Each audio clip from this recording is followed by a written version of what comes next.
But let's jump to this next story with a hard segue. Axios reports Elon Musk threatens to sue the ADL after blaming it for X ad sales slump.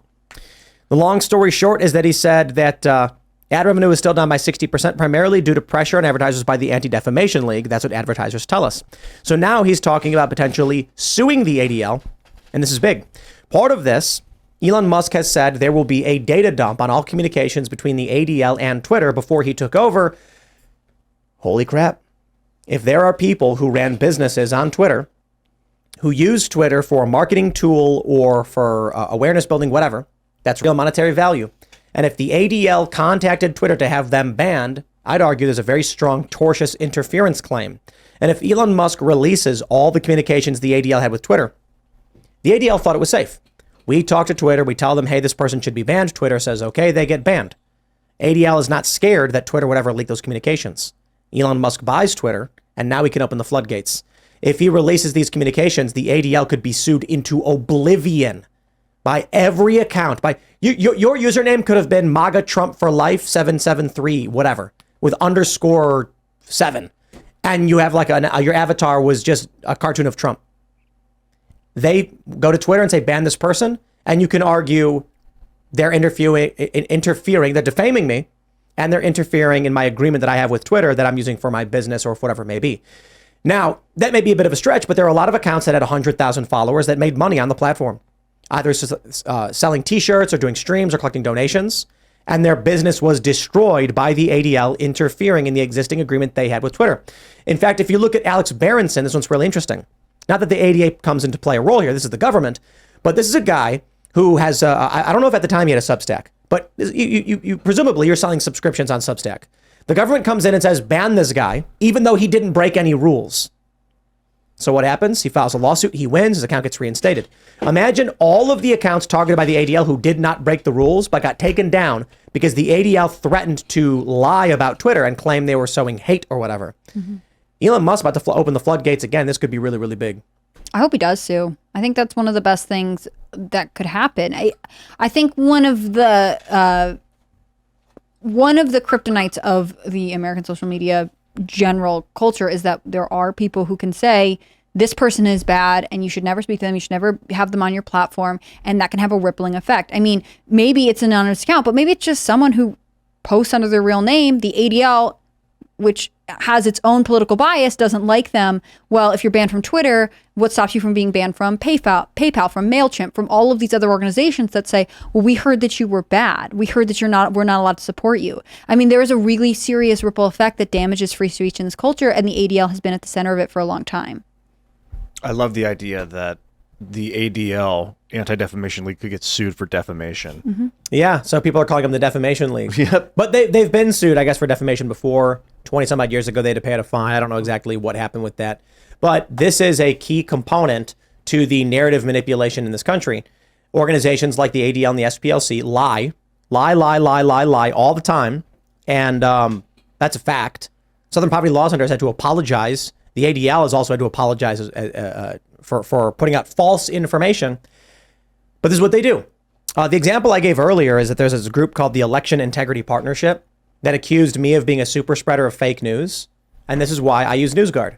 Because now my response to them is just, I don't know, take a look at NewsGuard, who certified everything you said was fake news, and then ask them why they claimed it was legitimate news. Don't look at me. All I can do is use NewsGuard.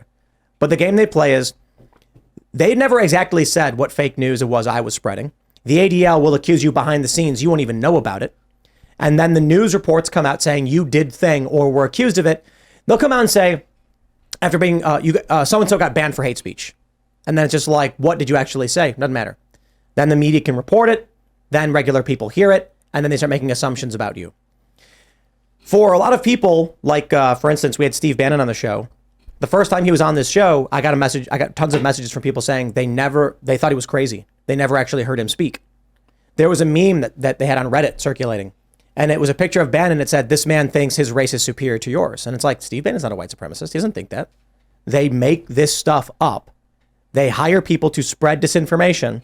Then they attack social media organizations to get you banned so you can't defend yourself. Mm-hmm.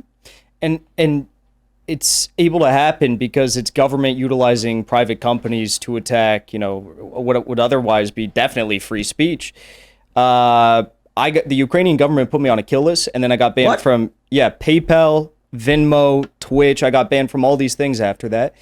So I don't know. Maybe we could talk. But I think the most interesting answer to this, and obviously any solution is going to have problems, but if you fully nationalize big tech and take it away from these private corporations, wouldn't free speech have to be at least in maybe a better way than it is today protected on these platforms? I don't really want Biden administration administering free speech. Yeah. They have their own position on who gets to speak freely and who doesn't. But they don't take like Medicare away from people in the United States because, at least yet, because you have different political views. Maybe in Canada they do that, but not here. They do target your taxes based on your political views. They do that. You're right.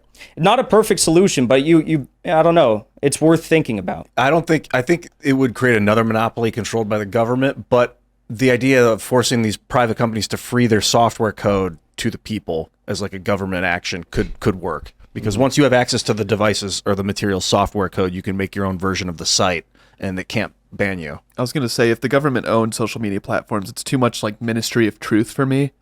I'd rather have someone private. Neither are ideal, but government's like the worst option. Yeah, it's just not going so well in China, No, I don't necessarily agree. If there was a social media that was run like a public utility that was maintained by government workers, it's very difficult for them to come and shut off your water or something like that. The idea would be only under strict specific regulations could they take your account down, like with a warrant. Right now, don't get me wrong. Sorry, just there will be corruption. Search warrants are required to break into your house or for the cops to come in, and they might be able to get a bunk warrant signed by a bad judge. But if your account is up and you incite or commit a crime through, saying, hey, everyone go do this at this time, they go to a judge, get a warrant. The judge says, take it down. They take it down. Then you go and they can arrest you or whatever. But it could theoretically work. I think it could, and it's the problems you guys brought up. It's the same exact problems we have today. Like when I got banned from Twitch, one of my viewers did a FOIA request, found out the organization that wrote the whole article to get me banned from Twitch was in communications with the Department of Homeland Security. They were going back and forth and suggesting names to get taken down from these platforms over Russian disinformation. So you have those problems today, and I think you would have those problems if you nationalize Twitter or Facebook or whatever, but I think they would be far less. Yeah. And if they did happen, you could always do a FOIA request. Kind of like with healthcare, like a public-private thing where you still have private healthcare insurance, you still have private social media, but then you could have a public social media It'd still be software called X, but yeah, you'd have some sort of regulation. But you don't actually need government to run it. You could simply have regulation that states accounts cannot be taken down without a warrant signed by a judge. So then for someone, so we have these, we've talked about this quite a bit, actually. In New York, for instance, Occupy Wall Street took place on what's called a POPS, a publicly owned private space. So the land is owned by an organization, an entity, but you can use it because of an agreement they have with the city, which grants them certain liability protections, but also grants you free speech rights, even though it's owned by somebody. So Elon Musk can monetize, can put ads up. He's the owner, but he can't remove people because he's made an agreement on liability.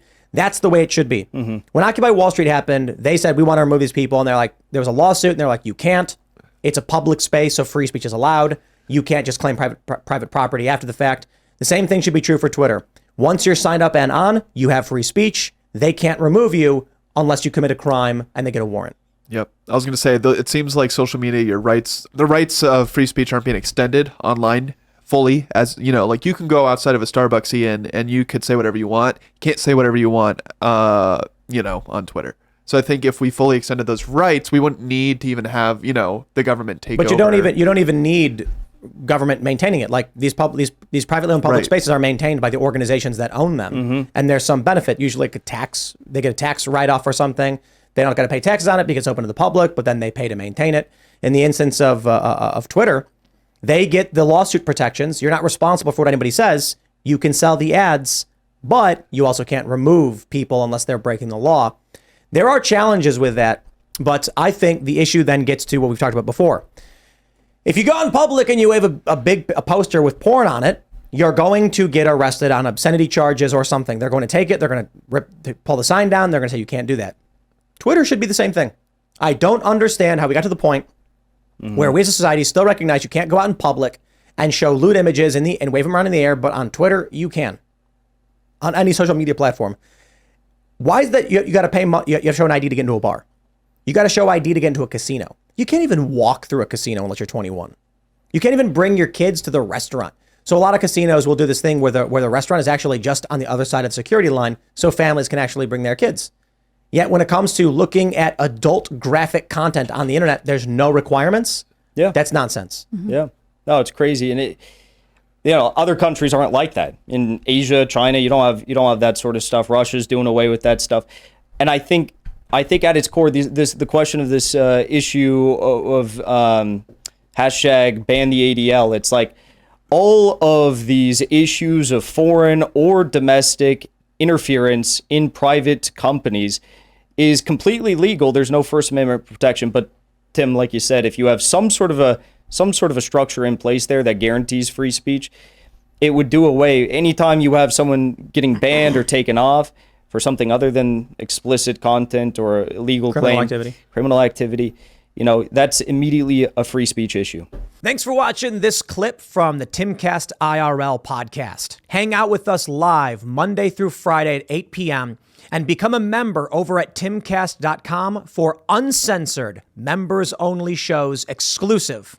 Thanks for hanging out, and we'll see you all next time.